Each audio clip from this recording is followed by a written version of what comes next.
Su servidor Cuauhtémoc González, soy director académico de la Universidad Virtual y a nombre de nuestra rectora, la doctora Marta Aguilar Trejo, les doy la más cordial bienvenida a esta su casa, la Universidad de Celaya en México. Me voy a permitir compartir la presentación, denme un momento.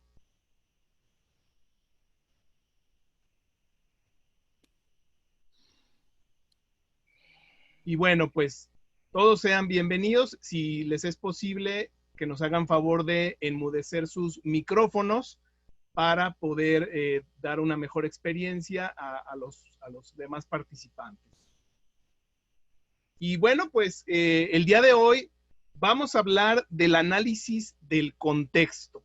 ¿Y qué es el contexto? Pues el contexto tiene que ver con todo lo que estamos viviendo, todo lo que nos rodea en todo tipo de organizaciones públicas, privadas, universidades, empresas pequeñas, empresas medianas, empresas grandes.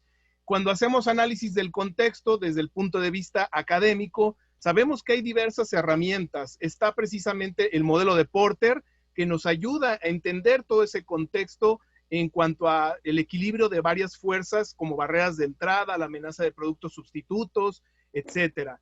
Y cuando hablamos, por ejemplo, de los análisis FODA, pues los factores internos, externos, que también nos ayudan a entender mucho ese contexto. O cuando hablamos de análisis un poquito más pues amplios, hablamos del análisis PEST, que son análisis factores políticos, factores económicos, sociales, tecnológicos. Incluso pues se agregan en otros análisis los factores medioambientales o legales.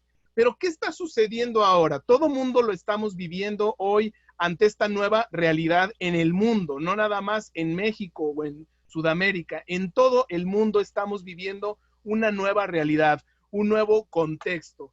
Y entonces, para eso hemos invitado a 3 panelistas de talla mundial que pues nos van a hablar desde enfoques completamente diferentes, desde análisis, desde puntos de vista y desde ángulos muy, muy diferentes y muy diversos.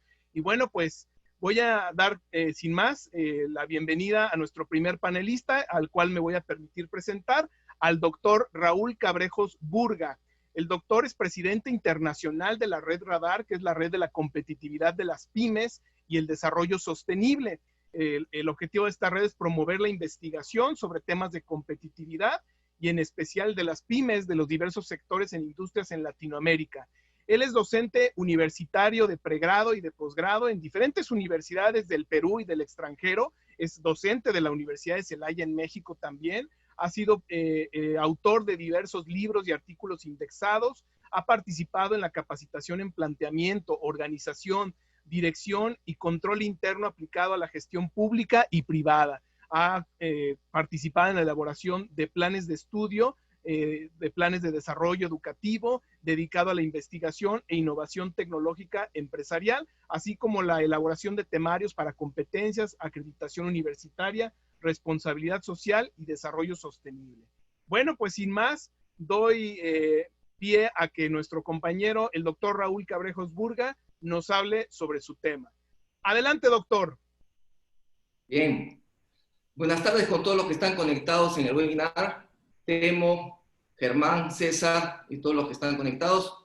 Quisiera iniciar con un pensamiento de Paulo Coelho que dice: jamás una duda debe impedir que tomes una decisión. Toma las decisiones que necesites tomar, incluso sin tener la certeza que esta decisión sea la más correcta.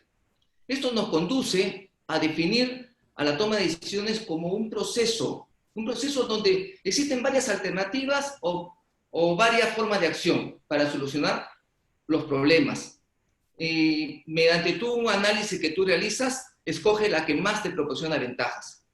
Estas decisiones se toman dentro, pues, de la estructura jerárquica que existe dentro de la empresa. Y de acuerdo al nivel que te encuentras, bueno, tomarás decisiones estratégicas, decisiones tácticas, decisiones operativas, que te van pues a largo plazo, al mediano plazo o al corto plazo. Todos estos tipos de decisiones se encuentran dentro de un marco programado, porque se dispone de información tanto del entorno, del macroentorno, del microentorno, y de propio análisis de la empresa, interior de la empresa. Esta información te permite hacer un proceso lógico para la toma de decisiones, porque te va a permitir determinar bien los problemas, te va a poder definir los objetivos que tienes que tomar, las alternativas que tienes para dar solución a ese problema, la aplicación de esa alternativa, y vas a poder hacer el seguimiento y control para poder corregir si algo va mal por el camino. Pero ¿qué ha pasado en los últimos 20 años? Se vienen produciendo cambios muy a la aparición de nuevas amenazas mundiales, el avance de las nuevas tecnologías, la aparición pues, de nuevos productos y servicios hacen que pongan en riesgo la supervivencia de muchas empresas. Y es aquí donde el empresario tiene que tomar decisiones. Y estas decisiones son no programadas. Les falta tener mayor información. Y para tener mayor información necesitan mayor tiempo. Y el tiempo es lo más necesario para poder tomar una decisión acertada en este contexto tan disruptivo que existe. Y es así que el mundo empresarial ha adoptado un análisis del entorno, de contexto, que se llama VUCA, para hacer frente a estos entornos disruptivos. Y VUCA tiene su significado, que es volátil, incertidumbre, complejidad y ambigüedad. ¿Puedes pasar la mica, por favor? Pásala, perfecto. Bien. El análisis de contexto VUCA, que es en inglés, que significa volatilidad, incertidumbre, complejidad y ambigüedad, viene siendo fue empleado ya por los ejércitos americanos desde la última década del siglo XX.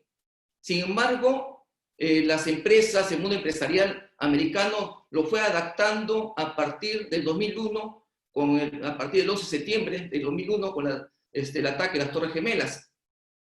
Este análisis VUCA viene siendo utilizado para hacer frente a entornos disruptivos, donde sus siglas, volatilidad, que es en alusión a los cambios que se producen en cualquier momento. La incertidumbre, por la incapacidad que se tiene para predecir situaciones futuras. Y la complejidad es la dificultad que se tiene para manejar el contexto. La ambigüedad es lo complicado que es para tomar o entender las relaciones que existen entre los elementos que se encuentran presentes en ese entorno. La situación actual, la presencia, la llegada del COVID, que ha hecho que el mundo tenga un cambio drástico de su realidad, que tenga al mundo en alerta permanente, las repercusiones en la economía, que es incalculable, actualmente sigue en aumento.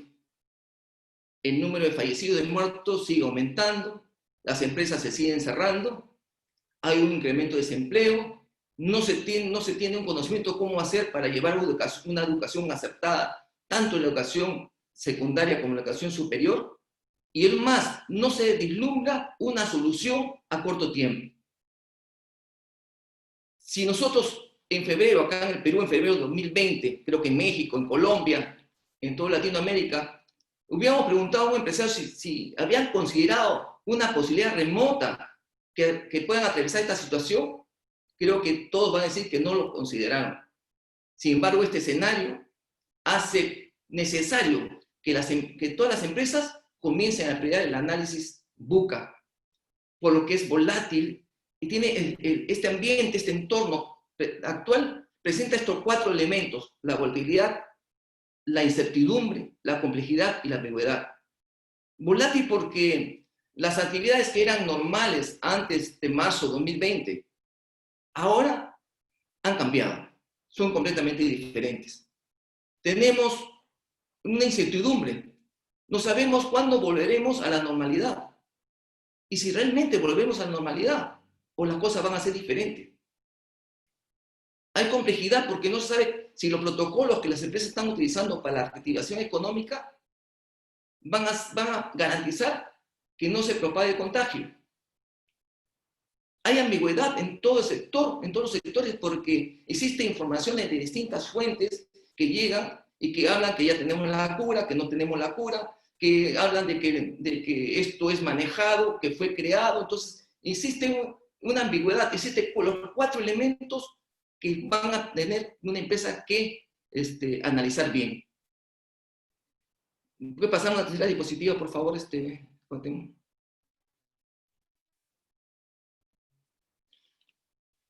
Todo esto se produce dentro de un avance tecnológico, donde estamos viendo, hablando de que ya existen los carros inteligentes, que son capaces de no tener un conductor, capaces de cambiar de carril, de estacionarse.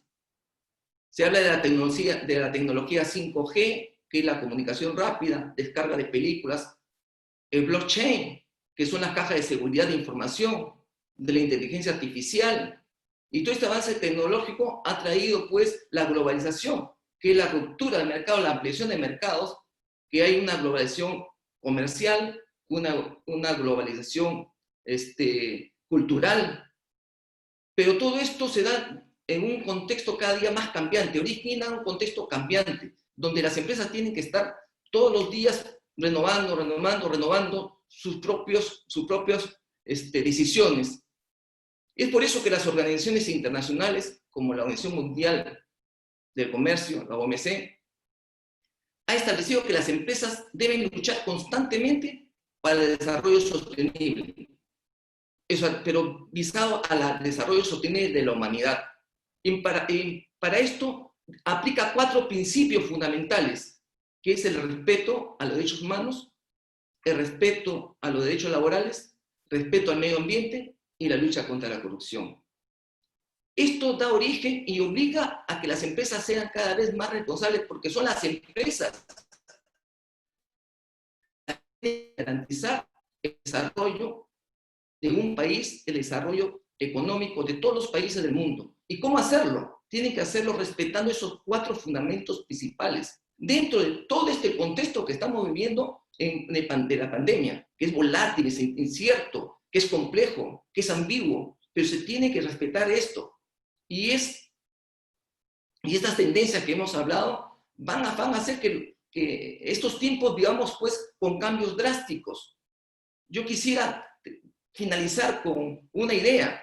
Las empresas deben estar preparados para enfrentar entornos disruptivos.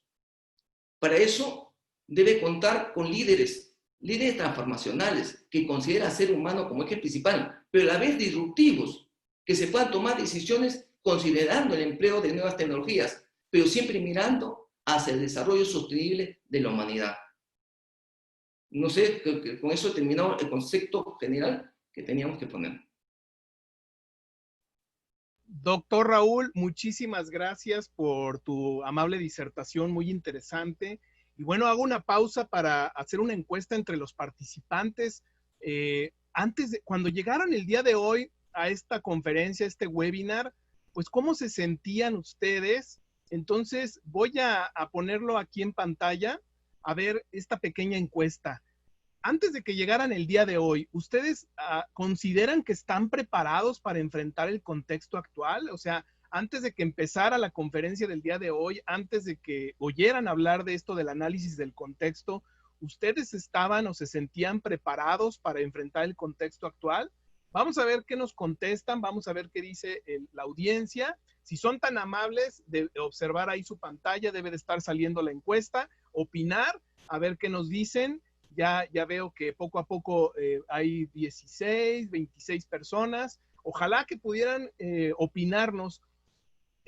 ¿Cómo se sentían ayer? ¿Cómo se sentían en la mañana como tomadores de decisiones, como docentes, si están frente a un grupo, como pequeños empresarios o grandes gerentes de organizaciones multinacionales? ¿Cómo se sentían ustedes y se sentían preparados para enfrentar el contexto actual esta mañana? ¿Cómo se sentían?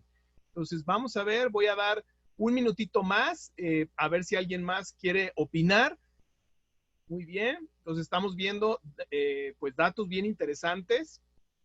Perfecto, entonces voy a mostrarles los resultados hasta ahora de esta encuesta. Ahí están, miren. El 76% de los que están en este momento en esta sala virtual, sí, no se sienten preparados para enfrentar el contexto actual, el 76%. El 24% sí se siente preparado para enfrentar el contexto actual. Y bueno, pues en ese sentido voy ahora a dar la palabra a nuestro siguiente panelista. Germán Escorcia de Colombia, aunque creo que ya lleva 30 años viviendo en la Ciudad de México, prácticamente creo que ya también es mexicano, aparte de colombiano. Germán ha sido director de proyectos especiales en Colciencias de Colombia. Obtuvo el premio Lester Pearson Fellow de IDRC de Canadá. Ha sido gerente del Centro Latinoamericano de Investigación en Educación de IBM. Ha sido vicepresidente del Consejo Mundial de Gobiernos de Programa General de Información de la UNESCO. Ha sido consultor internacional y es todavía consultor internacional en innovación, tecnología y aprendizaje.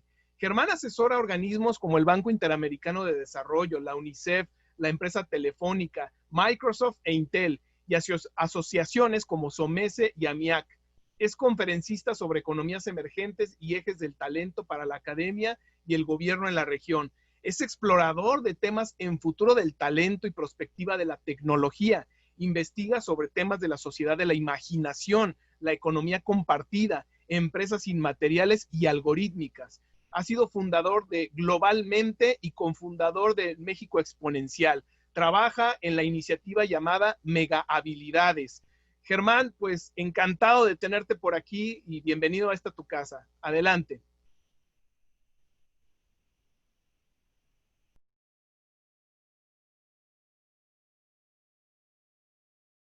Hay que abrir micrófono, Germán.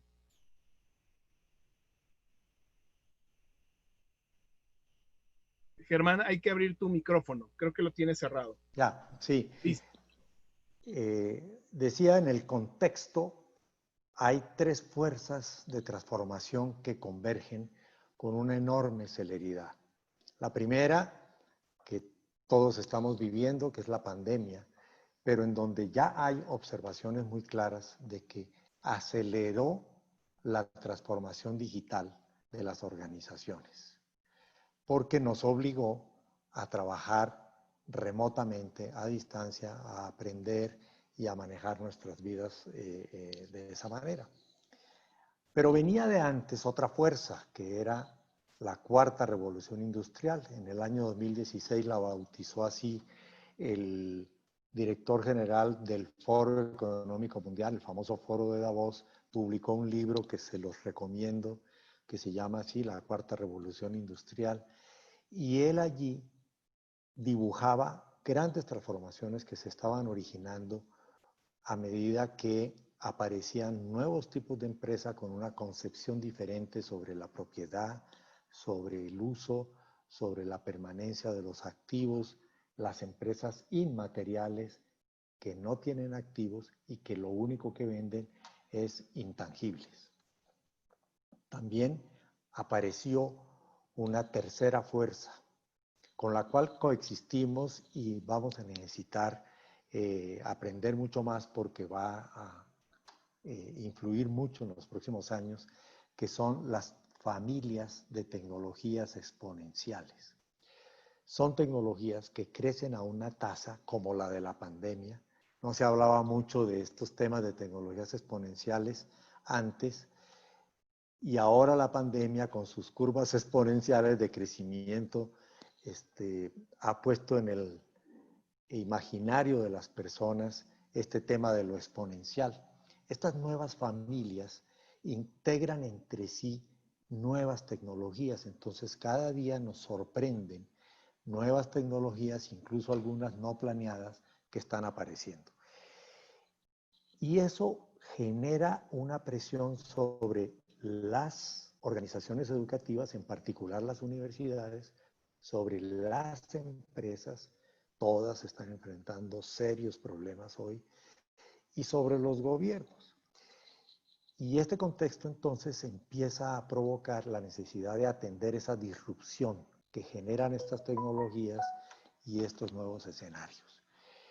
Fuimos ordenando los temas con un equipo, les envía el doctor Ricardo Medina un saludo muy especial, no pudo acompañarnos hoy, pero con él estuvimos diseñando y un equipo todas las líneas de trabajo que tienen que atenderse en estos días, enfocado en tres cosas. Estas organizaciones que acabo de mencionar, que van a necesitar cambios en la academia, en el gobierno y en la empresa, van a requerir que sus dirigentes, sus dueños, los directores y jefes de unidades, departamentos y lo que sea, cambien muy rápidamente su estructura de pensamiento y en forma disciplinada y muy ordenada aborden las disrupciones como parte de un proceso. Se van a necesitar también muchísimos consejeros, ejércitos de asesores van a ser necesarios para tenderle una mano a las empresas y ayudarlas a navegar por estos mares procerosos, también las universidades y las instituciones educativas y más aún los gobiernos. Hay una línea que tiene que ver con el liderazgo en todo esto y la primera tarea que proponemos que hay que desarrollar es formular un plan, hacer una planeación estratégica. Hay que estudiar un poco de prospectiva, entender el diseño intencional del futuro. Los latinoamericanos sobre el futuro tenemos una visión mesiánica. El futuro nos lo mandan y nos tenemos que aguantar y terminamos víctimas del futuro. La propuesta aquí es al revés. Dice, diseñar el futuro es algo que puedes hacer intencionalmente y no terminar siendo víctima del futuro. Formular objetivos, metas, estrategias, programas, incluir métodos de medición y evaluación. La mayor parte de las empresas, por ejemplo, en América Latina, tienen muy poco en medición y evaluación. Ya con producir es suficiente esfuerzo y cuesta mucho. Entonces, lo que estamos viendo por conceptos de calidad, por atención de los mercados y por el progreso de los consumidores, es que la exigencia sobre calidad, sobre tiempo, sobre entrega, sobre un montón de cosas, se hace cada día más exigente. También tenemos la manera de ver cómo estas nuevas tecnologías que suenan con ese nombre raro de exponenciales, mencionó Raúl algunas, inteligencia artificial, robótica conectada, impresión 3D, realidad virtual y aumentada, las cadenas de datos como blockchain y muchas de ellas se pueden aplicar incluso en negocios pequeños, en países en desarrollo, con mucho éxito y mucho desarrollo. Ponemos algunos ejemplos de cómo esto se puede hacer. Hay uno, pusimos aquí el sector agroalimentario y tenemos un proyecto que presentamos que se llama el Internet de las Vacas.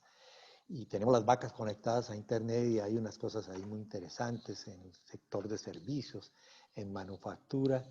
Están cambiando duramente las cadenas de producción y las agregaciones de valor en esas cadenas, entonces hay que repensar un poquito en los sectores cómo podemos entrar. Innovación en modelos diferenciados de negocios. Aquí va a estar la más feroz de las competencias.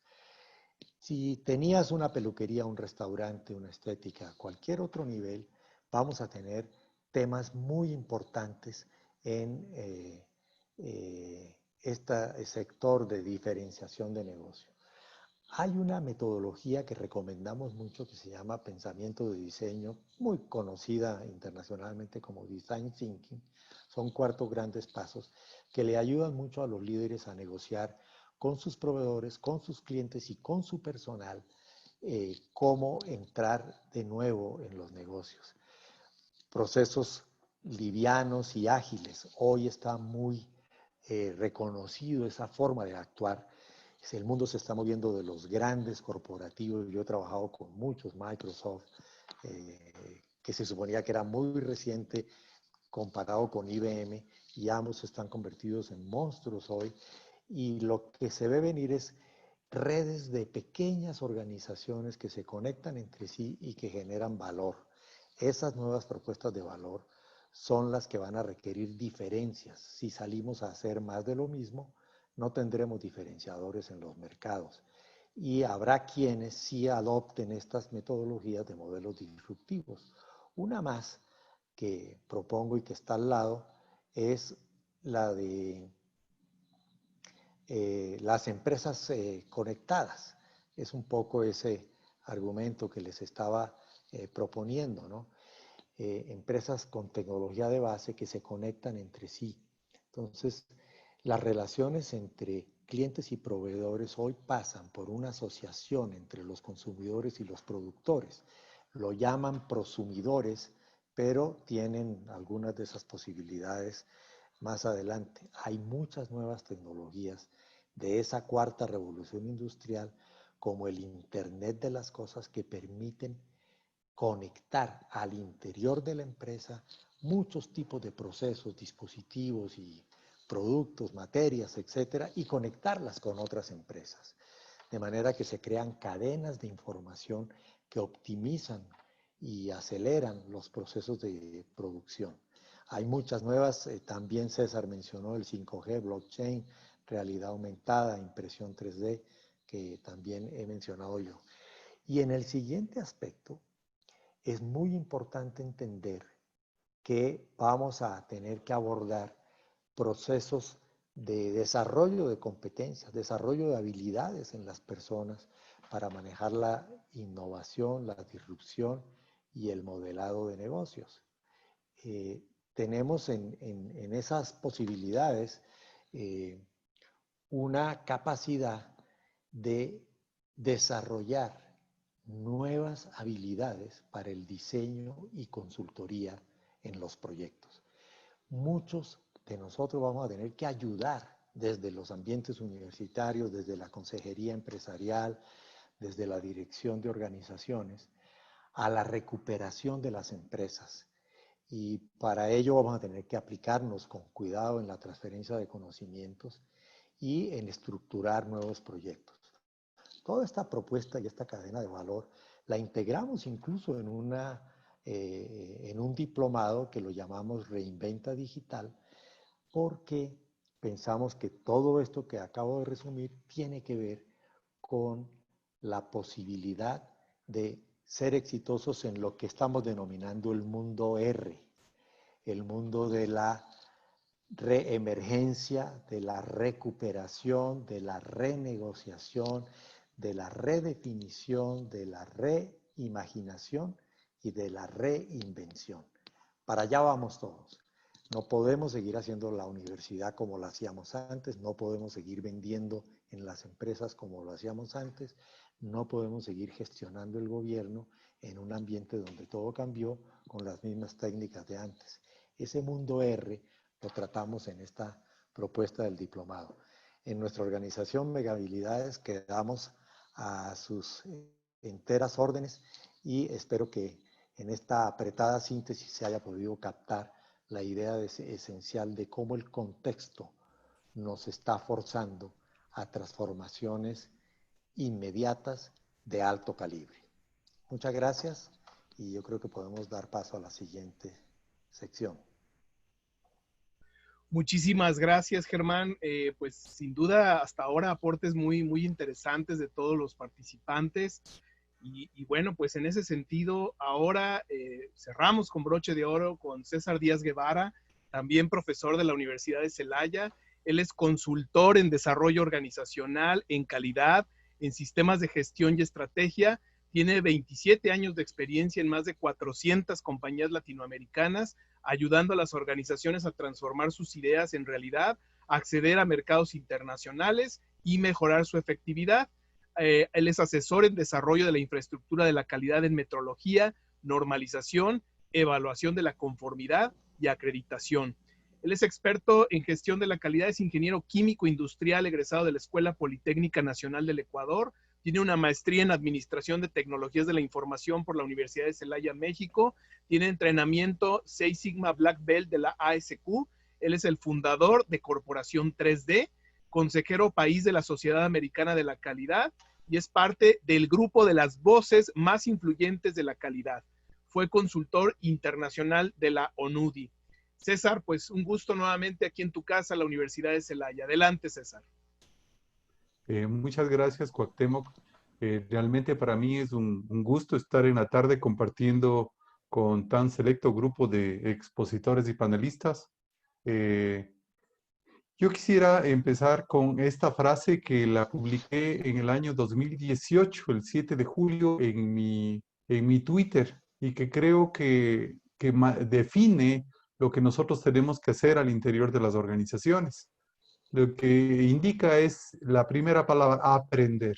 Todo el tiempo nosotros tenemos que estar con mente de principiantes en tres elementos. Aprender a analizar los contextos. Contextos es todo lo que nos rodea a la organización, todo lo que nos rodea a nosotros como personas. Nosotros estamos no somos entes aislados. Y ese contexto hay una realidad, ese contexto puede cambiar y cambia permanentemente. Segundo elemento que nosotros tenemos que considerar es entender la lógica. Existen procesos en los cuales nosotros trabajamos al interior de las organizaciones.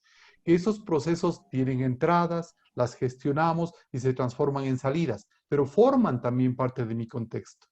Y entendiendo el contexto y entendiendo la lógica de los procesos, tenemos que permitirnos, ok, ¿cómo voy a pensar? ¿Qué voy a hacer diferente para encontrar oportunidades de mejora en dos ámbitos? Siempre debemos partir de las personas e ir hacia el mundo empresarial. Si vamos un poquito parafraseando esa frase, nosotros vemos que ahorita en el contexto hay un nuevo parámetro de calidad, una calidad que no se ve, una calidad que se siente, una calidad que nos ha encerrado, una calidad que es una pandemia, una calidad que se ha producido que en todo el mundo nosotros tengamos que cuidarnos, usar mascarilla, la debida distancia, una calidad que posiblemente cambió y cambió la humanidad para siempre.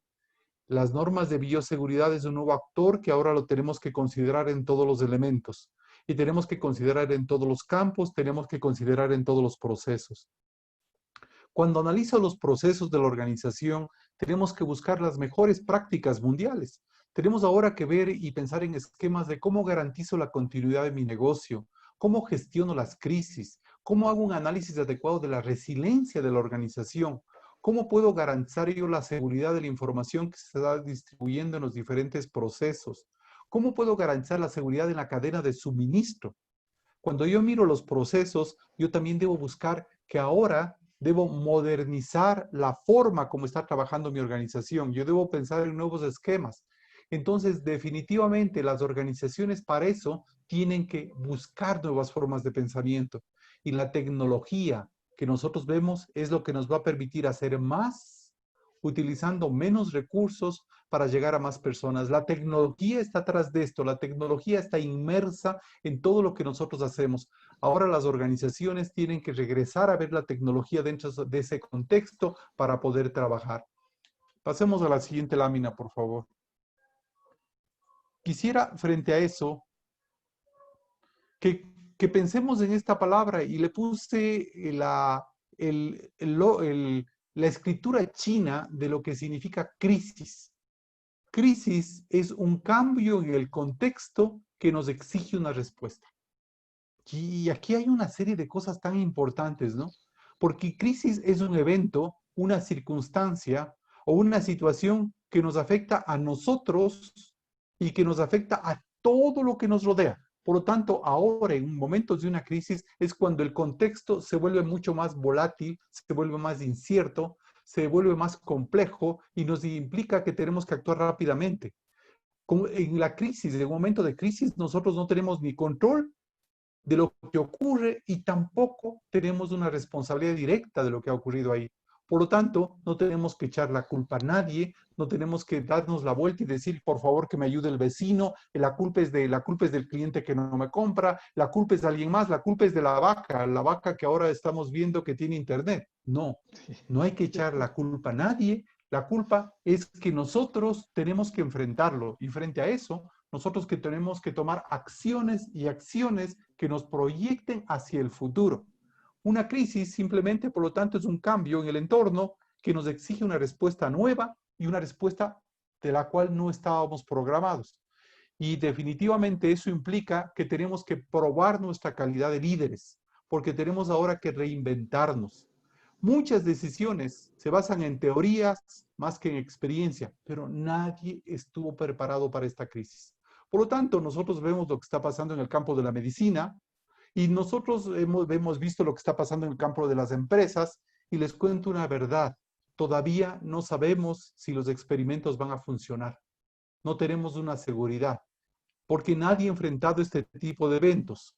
Por eso la crisis nos obliga a nosotros al desarrollo, nos va a crear oportunidades, nos crea oportunidades para despertar nuestra creatividad, nos va a producir una poderosa herramienta, nos va a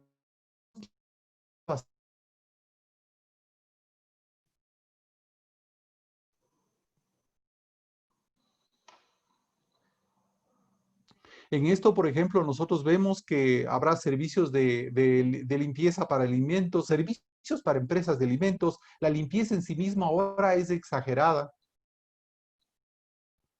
Nosotros vemos que, por ejemplo, telemedicina va a ser una oportunidad, entretenimiento virtual. Yo escuchaba hoy de mañana con un potencial cliente unas ideas tan locas en entretenimiento virtual, dispositivos médicos es una oportunidad, negocios cercanos al consumidor se transforman en una oportunidad, educación en línea es una oportunidad y un riesgo para aquellas empresas que no están preparados. Así como hay ganadores, hay sectores perdedores, hay sectores que ahora, si vemos las noticias, están buscando y tendiendo la mano pidiendo ayuda. Muchas empresas no podrán recuperarse y nosotros tenemos que enfrentarlo, pero muchos líderes en este instante demostrarán su capacidad de en medio de esto poder salir adelante. Porque definitivamente si nosotros vamos viendo, ha habido modelos que han programado la potencial apertura de las organizaciones.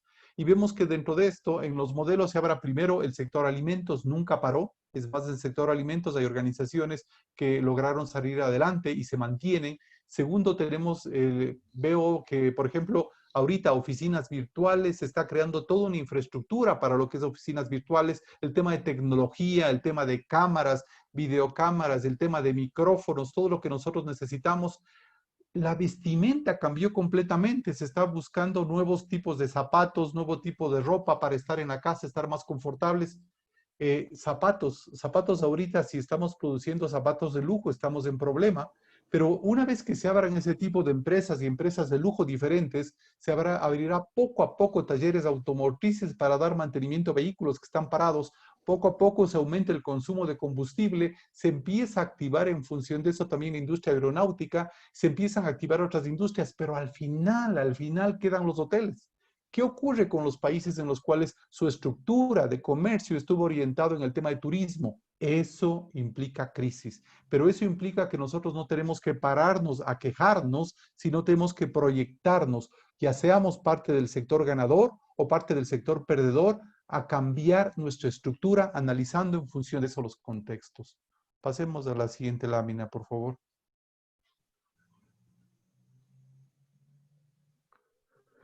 Y en esta frase yo quisiera un poquito reflexionar cuál es nuestro porqué. O sea, si nosotros nos olvidamos del porqué, y he visto a muchos líderes empresariales que han dicho, ya mi empresa ya no tiene un porqué, ya hay una razón de ser, dice, ya perdí el timón. Posiblemente es porque definitivamente no eras el empresario, eras simplemente la persona que estuvo acostumbrada a moverse en entornos no cambiantes, no en entornos buca. ¿Cuál es tu porqué? ¿Cuál es tu razón? ¿Cuál es lo que te mueve? Empezando desde tu familia, en tu organización, ¿qué es el porqué que te mueve a acercarte al cliente? Si encuentras el porqué, tú vas a buscar y va a aparecer el cómo. El por qué lo vas a encontrar en tu entorno, el por qué en tu misión de vida, el por qué en tu habilidad interna que te proyectas de lo que quieres. Pero para ese por qué tienes que también regresar a las bases. La tecnología va a ser un disparador, como nos dijeron. El tomar decisiones. Las decisiones no son buenas ni malas, son decisiones y hay que tomarlas. No puedes detenerte porque si no, otro va a tomar la decisión en vez de ti.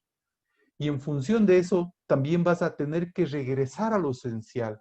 Vas a tener que regresar a cuáles son tus habilidades básicas. La experiencia no te va a servir de nada, porque la experiencia estuvo hecha para una realidad que ya no existe y no va a volver a existir. Tienes que reinventarte. Y para eso tienes que entender cuáles son tus habilidades básicas y en los cuales la tecnología va a ser un disparador de muchas cosas. ¿Qué es lo esencial para ti? ¿Cuáles son tus valores? ¿Cuáles son los principios en los cuales tú sustentas? ¿Cuál es el código en el cual tú creaste tu organización? ¿Cuál es el código real? Que así como nosotros generamos un software, cuando el software te hace una pregunta, ¿a dónde te lleva a las posibilidades? ¿Cómo estás haciendo para atender a los clientes? ¿Cuáles son los principios? Y fundamentalmente, ¿crees en tu gente? ¿Crees en tu habilidad? ¿Crees en tu capacidad de generar y trabajar para ese nuevo entorno? Hacia allá es donde nosotros tenemos que proyectarnos. Muchas gracias. Muchísimas gracias, César, Germán, Raúl. Pues muy interesante todo lo que nos están ahora compartiendo. Pues está abierto el chat para que nos puedan por ahí mandar sus preguntas. También se está compartiendo este evento en streaming a través de la Maestría en Comercio y Logística Internacional, a través de la fanpage de la Maestría en Comercio y Logística Internacional, lo pueden también seguir. Y bueno, pues me voy a permitir hacer primero que nada un resumen muy rápido. Raúl Cabrejos nos hablaba del VUCA, ¿verdad? El análisis del contexto desde el análisis de la volatilidad, la incertidumbre, la complejidad, la ambigüedad. Nos dice que hoy en día se requieren más estos líderes disruptivos, líderes que estén acostumbrados a trabajar en ambientes inciertos, porque todo lo único cierto en este momento es que va a seguir habiendo cambios. Nos habla, por otra parte, Germán, de la importancia de seguir pensando en la cuarta revolución industrial, que vienen transformaciones importantísimas, que ahora, hoy en día, tenemos que mejorar el uso de nuestros activos, hacer más con menos recursos. Y bueno, pues ahora están emergiendo las empresas inmateriales que venden intangibles, esas empresas que incluso están teniendo enormes utilidades con la única comercialización más que de servicios, de ideas, de personas mejores preparadas. Y entonces nos dice que ante estas situaciones se requieren mares de asesores estratégicos, personas que hablen de la perspectiva para el análisis del futuro, y nos habla del mundo de las R's, de la reimaginación, de la reinvención. Y por último, César, pues nos habló de la lógica de nuevas formas de pensamiento, de también la tecnología que nos ayuda es como un disparador para hacer más con menos, y cómo aprovechar las crisis porque nos ayudan ante el contexto y ante el cambio que exige ese contexto, porque nos da una respuesta. Y César nos habla de temas bien interesantes, cómo va a haber cambios en la vestimenta, en los métodos de logística, de distribución, y siempre que tengamos un porqué, vamos a ver o aparecerá el cómo. Entonces, en esa lógica de estas ideas, en ese orden de ideas, me gustaría preguntarle a los panelistas, ¿qué piensan que debería ser una organización cuando te das cuenta que ante esto que está sucediendo, tomas una decisión que no es la más acertada? Le voy a pedir a Raúl Cabrejos que abra su micrófono y nos haga favor de contestar esta pregunta. Adelante, Raúl. Bien, si vemos que la decisión que hemos tomado no es la más acertada, yo creo que hay que replantearse inmediatamente el problema. Emplear toda la tecnología que tenemos a la mano para tener nueva información, para poder también disminuir los riesgos en la toma de decisiones, ¿no? Y poner, pues, fuerza y empeño, tener que la empresa tenga pues, los recursos necesarios para poder enfrentar cualquier imprevisto, cualquier cambio que ocurra en cualquier momento, ¿no? Muchísimas gracias, Raúl. Y bueno, vamos a preguntarle a Germán, ¿qué opina de esta pregunta? ¿Qué se debería hacer cuando una organización no toma una decisión toma una decisión que no fue la más adecuada? ¿Qué opinas, Germán?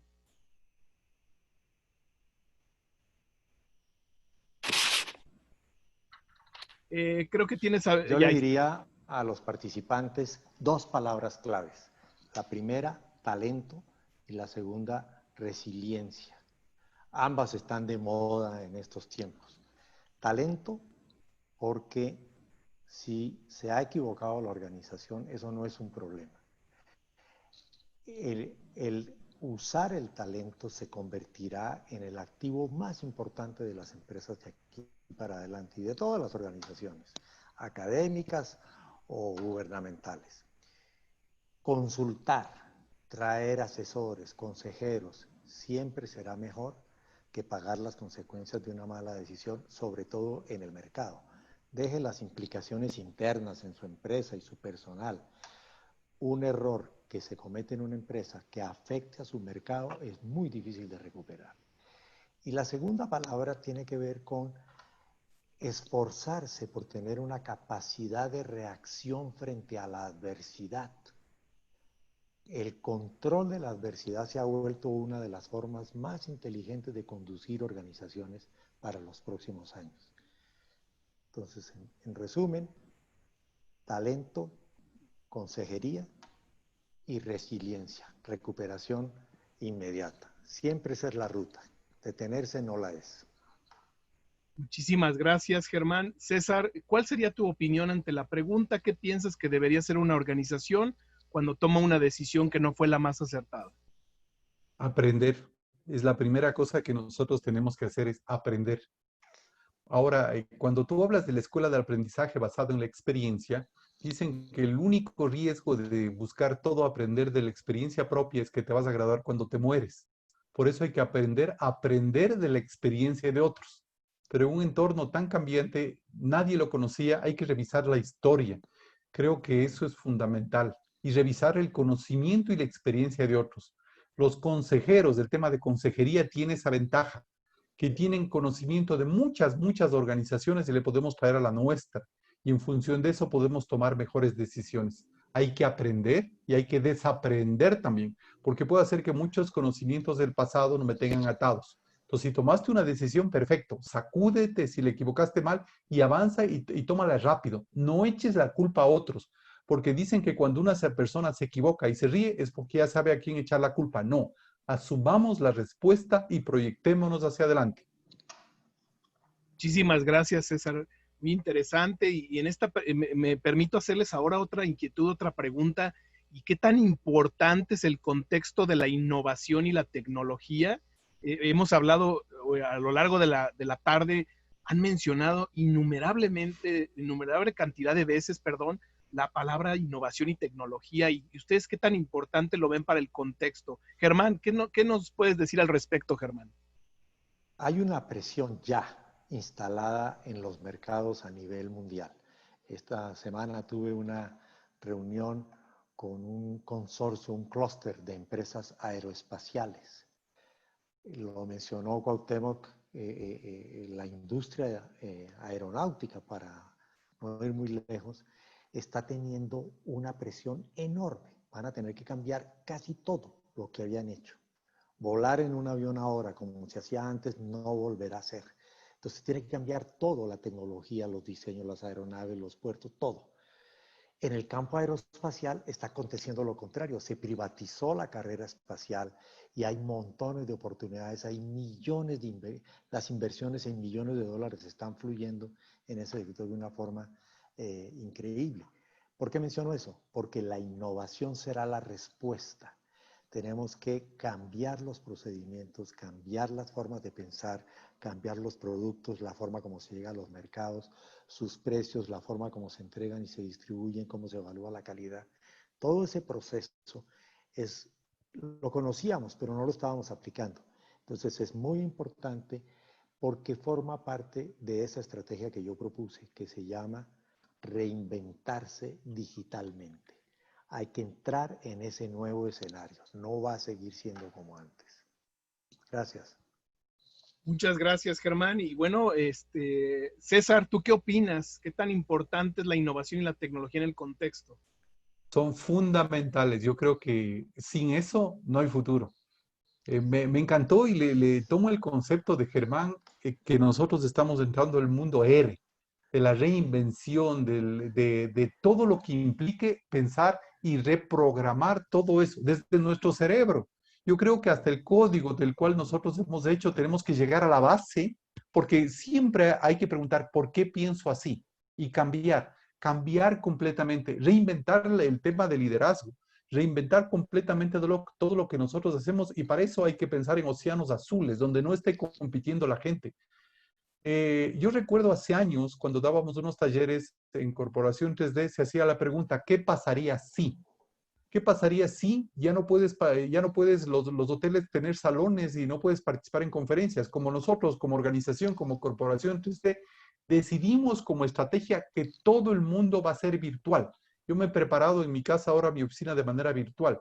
Y eso, en vez de cortarme las puertas, me ha abierto las puertas a estar al mundo. ¿Qué pasaría si el nuevo entorno, y es una realidad, hemos acelerado más de 10 años, pero gracias a muchas tecnologías ya estaban ahí, no las usábamos?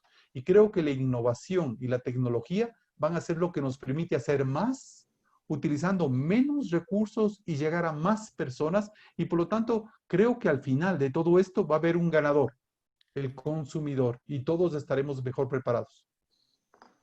Muchas gracias. Y por último, y no menos importante, obviamente, doctor Raúl, ¿tú qué opinas? ¿Qué tan importante es el contexto de la innovación y la tecnología?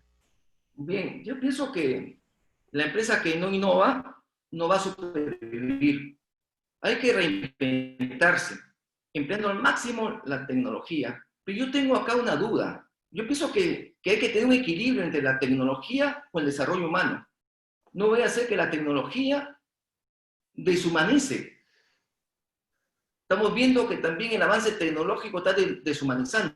Pienso que lo bueno es que hay un desarrollo tecnológico a la par que el desarrollo humano. En estos momentos hay que tener mucho cuidado de que esto vaya en equilibrio en la toma de decisiones, ¿no? Porque muchas de estas tomas de decisiones que van hacia la tecnología, la innovación, también deja de lado al ser humano. Deja de mano, nos vamos a encontrar de repente muy innovadores, con mucha tecnología, pero con mucho desempleado, con mucha delincuencia. Entonces, hay que tener cuidado en esta toma de decisiones, y sobre todo que las empresas son la fuente de trabajo, la que va a generar los recursos, la que va a generar el movimiento económico en el país. Muchísimas gracias, doctor. Y fíjate qué interesante, porque es un tema que no habíamos abordado, el tema humano, el tema de la empatía con el ser humano, con las personas. Mucha tecnología, pero si no tomamos en cuenta a la gente, pues está complicado. Muy bien, la última pregunta: ¿cómo lograríamos el equilibrio entre los sistemas de gestión y la innovación?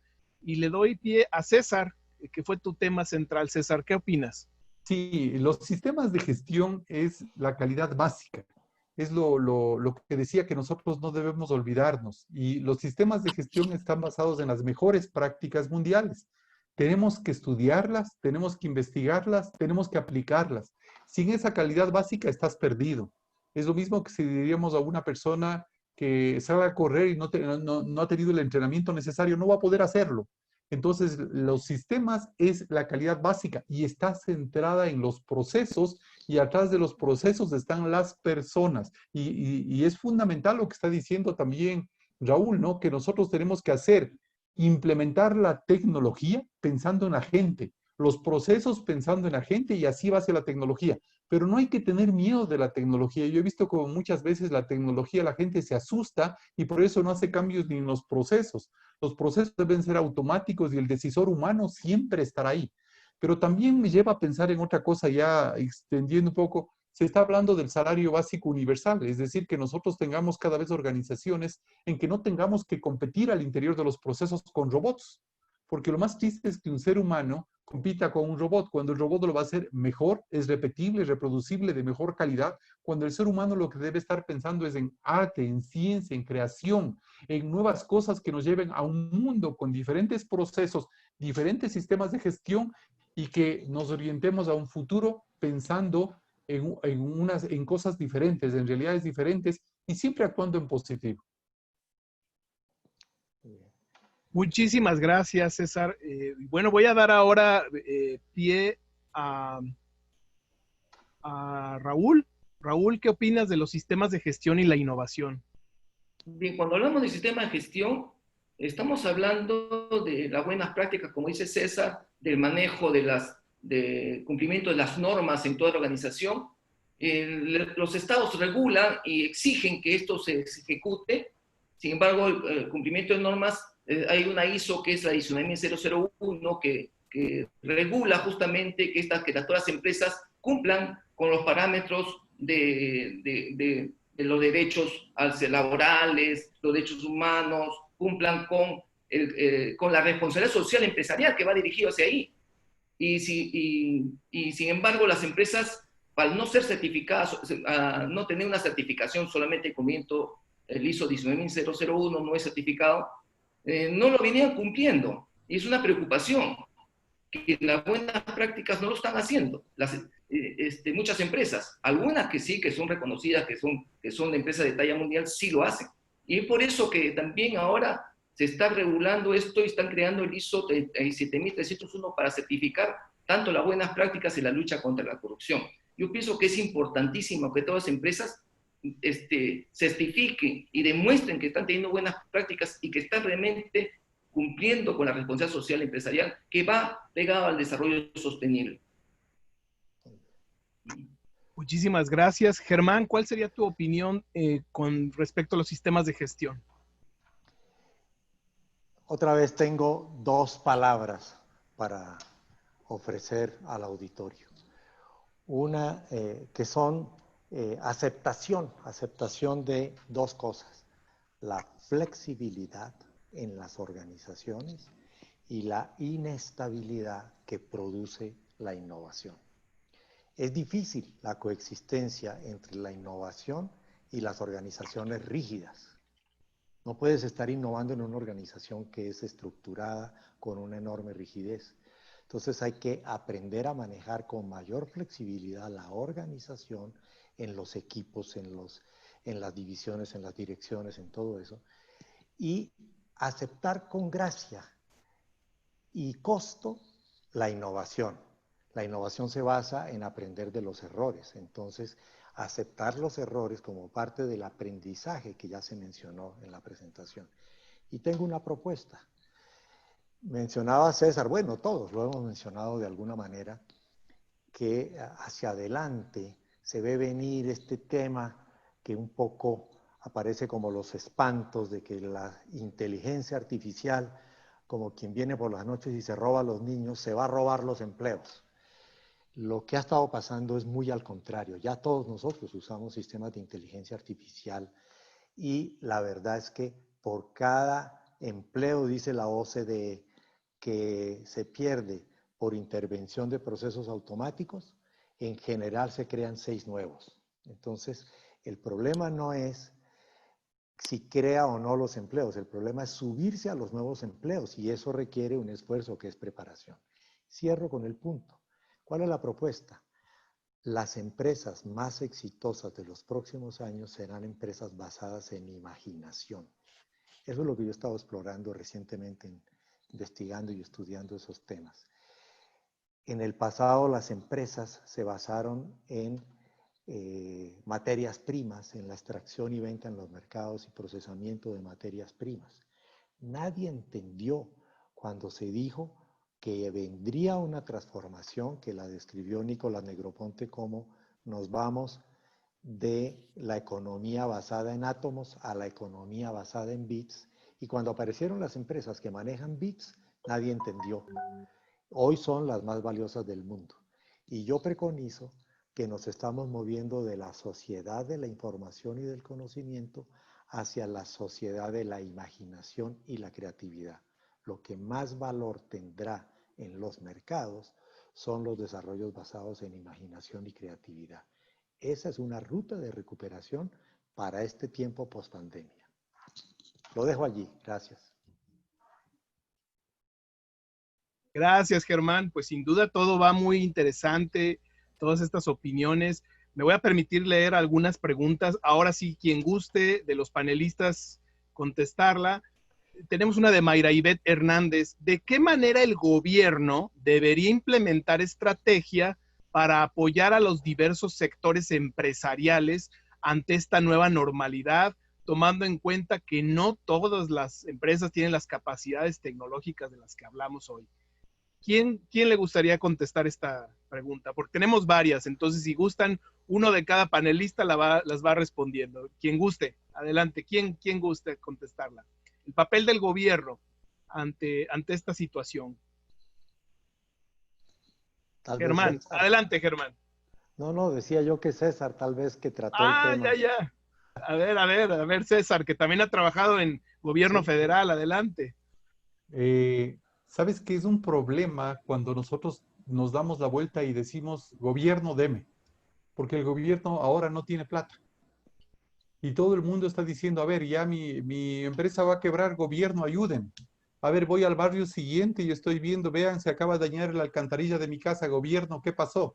Y viene ahí y a otro tema adicional es que se une también el favor político que está atrás de eso porque están atrás de un voto. Ahí tenemos que trabajar mucho. Vean, la crisis se ha dado en toda Latinoamérica. Nosotros tenemos la crisis del COVID junto a una crisis económica, una crisis de credibilidad, una crisis de los gobiernos, en medio de eso la política. Creo que los gobiernos deberían analizar el contexto, entender qué recursos tienen, qué deben hacer y proyectarse, pero para dejar que también las economías se liberen. He visto también decisiones que se toman, por ejemplo, en el tema educativo, dicen, no, pues es que ahora tenemos que forzar a que las organizaciones cobren menos. He visto universidades aquí en Ecuador que les dicen, no, ahora por decisión tienen que cobrar el 30% de lo que cobraban antes en la matrícula. No hay cómo. Yo creo que hay que dejar que las economías funcionen y que los ciclos económicos funcionen de manera adecuada. El gobierno debe cumplir su rol, facilitar, no necesariamente regular, facilitar procesos y facilitar la inserción de los países a los mercados mundiales. ¿Qué necesitan las organizaciones para crecer? No cómo hago yo para extender la mano y dar, porque no me va a alcanzar. Es como un papá.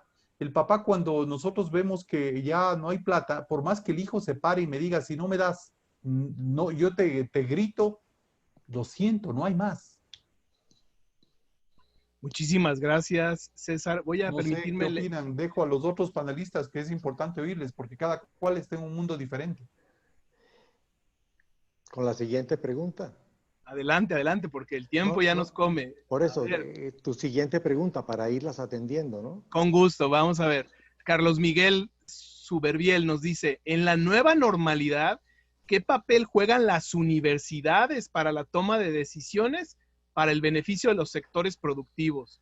Raúl, pues tú que estás inmerso en universidades, nos podrías contestar, ¿qué papel juegan las universidades para la toma de decisiones para el beneficio de los sectores productivos? ¿Tú qué opinarías, Raúl? Tienes el micrófono cerrado, Raúl. En el tiempo normal, siempre las universidades siempre han estado bajo convenio con los sectores productivos. Había un apoyo de los sectores productivos para que los alumnos puedan ir a hacer sus prácticas, puedan hacer sus trabajos de investigación en favor de estos sectores productivos y ayudarles a solucionar problemas a estos sectores, a los sectores productivos. Sin embargo, como sabemos todos, ahorita toda la educación está en línea. Sin embargo, es necesario siempre que los alumnos hagan investigación, colaboren con sectores productivos. ¿Cómo va a ser esto? Bueno, está incierto. Pienso de que se tiene que, como dicen, ver cómo poder conversar con estas empresas que cada universidad tiene relaciones para que los alumnos puedan participar de repente en forma online o buscar informaciones para poder siempre seguir con las investigaciones y apoyo siempre a los sectores, ¿no? Excelente, pues muchísimas. Germán, ¿quieres comentar algo? Vi como que ibas a decir algo. Bueno, tal vez podría añadir en este punto que me parece muy bien tratado una experiencia. En nuestra organización Megahabilidades hicimos el año pasado un estudio que se denominó finalmente cuando se publicó la urgente necesidad de transformación de las instituciones de educación superior frente a la industria 4.0, un título larguísimo que ponía una cortina sobre un drama que encontramos extraordinario. La relación en términos de innovación entre las universidades y las empresas es muy débil. Y cuando se empieza a materializar en proyectos en serio, entonces, por ejemplo, aquí hicimos en el caso de México una asociación entre la Audi, que acababa de montar una planta, la primera fuera de Alemania, acá en México, y un consorcio de universidades de la zona. Cuando empezaron a resolver un problema urgente que tenían con los limpiavidrios, tenían un problema con las temperaturas y rozamientos y cosas de ese estilo. No me quiero alargar. La empresa empezó a solicitar esquemas de calidad, tiempos y procesos de respuesta y una serie de cosas que no se correspondían en nada con la forma de organizarse en las universidades. Entonces, la empresa decía, a mí la organización por semestres y por materias no me ayuda a resolver los problemas. Y esa relación entre innovación, en el tema de la innovación, ya anunciaba una crisis muy severa por los atrasos en materia de tecnología en las universidades. La pandemia aceleró el proceso, está quebrando la manera como las universidades se manejaban. Yo doy clases en una universidad para altos dirigentes ejecutivos de empresa y el arte de la universidad es que en la sala de clase se reúnen presidentes de todas las empresas y entonces hay mucho de intercambio social y todas estas cosas. Con la pandemia eso desapareció. ¿Y qué pasó? Profesores de muy altas especificaciones estaban totalmente inhabilitados para poder hacer un servicio a distancia para personas en esas empresas. Con esto quiero ilustrar que hay una ruptura importante y que apareció una presión que nos va a forzar, queramos o no, a cambiar las universidades y su relación con los procesos innovadores de las empresas. No puede seguir a que doy la clase sobre el tema, pero nunca he innovado en nada. Entonces, llegó una hora de verdad que es importante. Germán, muchísimas gracias, muy interesante. Y fíjense, Raúl Castro acaba de hacer una pregunta que se enlaza con la anterior. Nos dice cómo se observa el trabajo de las universidades con las empresas. Ahí me voy a permitir ahora yo contestar desde mi propia experiencia. La Universidad de Celaya empezó desde el año antepasado a generar un ecosistema de innovación con empresas, con centros de investigación, con universidades de distintos lugares, de distintas regiones. Y en ese sentido, el año pasado lanzamos o empezamos a trabajar en un programa llamado Economía Digital. El año pasado empezamos a entrenar a nuestros profesores en estas habilidades digitales para que se lo pudieran bajar o enseñar a los estudiantes.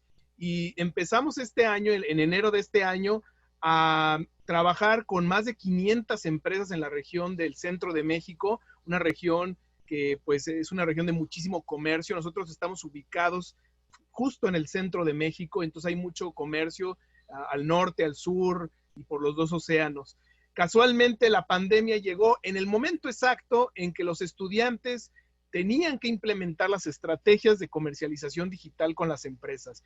¿Cuáles fueron los resultados? Pues que estas empresas quedaron muy agradecidas, más de 500 empresas quedaron muy agradecidas con el trabajo que estaban haciendo sus profesores de economía digital, porque llegáramos en el momento exacto. Y bueno, pues efectivamente, por ahí uno de los panelistas decía hace rato, creo que era Germán, que a veces observamos esa resistencia al cambio, gente que no quiere tomar estos nuevos cambios, pero la pandemia, bien lo apuntaron los demás, vino a acelerar todo esto. Oscar Ausa nos pregunta algo interesante. ¿Qué le recomiendan a las generaciones jóvenes estudiar en el nuevo contexto mundial? ¿Qué deberían estudiar? ¿Qué programas académicos ustedes? César, por favor. Esa es una discusión bien interesante cuando vemos el desarrollo de habilidades que se necesitan ahora para el nuevo milenio. Yo diría hay que trabajar en los dos puntos, habilidades sólidas, y ahí está todo lo que los americanos conocen como STEAM. Es lo que es ciencia, tecnología, ingeniería y matemáticas. Fundamental. O sea, creo que tenemos que aprender. Y lo segundo, hay que aprender de habilidades blandas.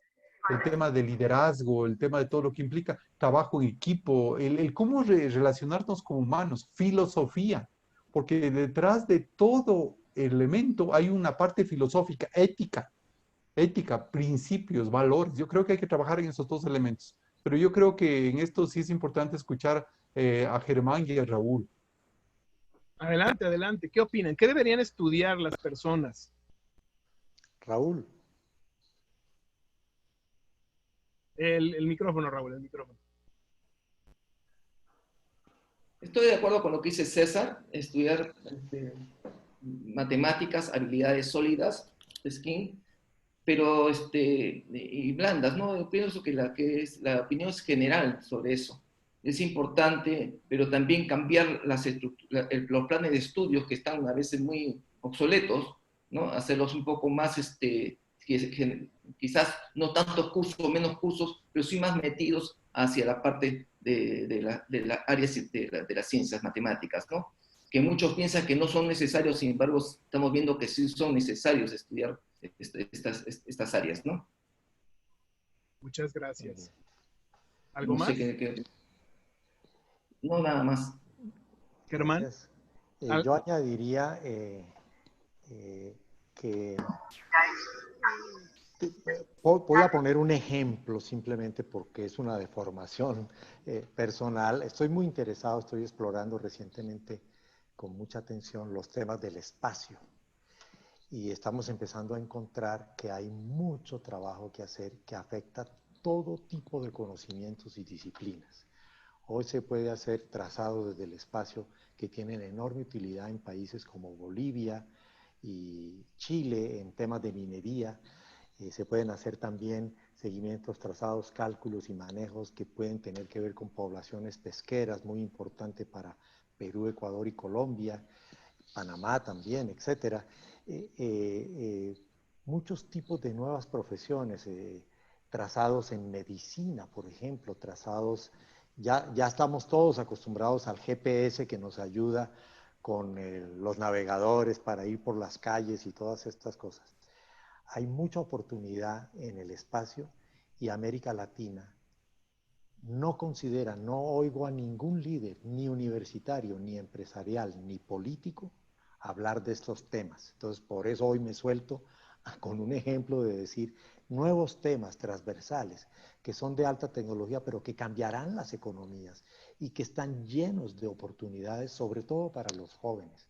Entonces, para los que están en la audiencia, que están en las universidades y todo eso, abran tema sobre el espacio, manden profesores a estudiar, armen el tema y hagamos que los jóvenes nuestros entren en una economía que están haciendo, en vez de tratar de correr a subirse a un tren que ya está llegando a su destino, que es la industrialización. Dos palabras, otra vez para resumir, que las pusimos en nuestro diplomado, pero que son un resumen: reinventa y digital. Hay que vivir eso. Muchísimas gracias a todos por su amable colaboración. Ahora me voy a permitir volver a hacer otra encuesta para ver cómo se sienten hoy, con lo que escucharon hoy, cómo se sienten para enfrentar el contexto actual. ¿Qué opinan? ¿Se sienten mejor preparados, un poco mejor o nada preparados? Es decir, ¿cómo se sienten con lo que escucharon hoy para enfrentar el contexto actual? Si les dejamos esa inquietud de analizar más variables, de mirar más allá, de tomar decisiones basadas en estas variables, ¿qué opinión les merece a los asistentes a esta conferencia? Si gustan opinar, ahí está la encuesta en pantalla. Prácticamente pues ya estamos por terminar, pero nos encantaría escuchar revisar esta opinión de ustedes. Muchísimas gracias por los comentarios que nos están dejando ahora en el chat. Vamos a ver, miren, pues hace rato hicimos una encuesta y las opciones eran: ¿estabas o no preparado? 75% dijo que no estaba preparado, 75% no estaba preparado. Y bueno, vamos a ver cuáles son los resultados. Ahora resulta que 98% de las personas están algo preparadas. Los que están mejor preparados son 45% contra 53% que ya se sienten un poco mejor preparados. Nos encanta haber visto estos resultados porque demuestran que de alguna manera hoy les dejamos una inquietud a todos. Y bueno, pues en ese sentido, la Universidad de Celaya en México, a través de Universidad Virtual, les agradece muchísimo haber participado en este panel. Ahí estamos a sus órdenes. Esta es nuestra página de la universidad. Para que también sigamos preparándonos y sigamos viendo qué otros contextos y qué otras realidades podemos seguir analizando. A nombre de la Universidad de Celaya, de nuestra rectora, la doctora Marta Aguilar Trejo, les agradezco a los panelistas y a todos los asistentes. Muchísimas gracias por habernos acompañado. Muchas gracias y felicidades a los participantes. Excelentes comentarios que he visto en el chat. Muchas gracias. Gracias, gracias. Aquí nos quedamos un ratito viendo esos comentarios, claro que sí. Adelante, por favor. Muchas Muchas gracias. gracias. Para mí ha sido un gusto. Esa es parte de la unidad de toda Latinoamérica. Sin duda. Gracias a todos. Muy buenas tardes.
Muchas gracias. Buenas noches a todos.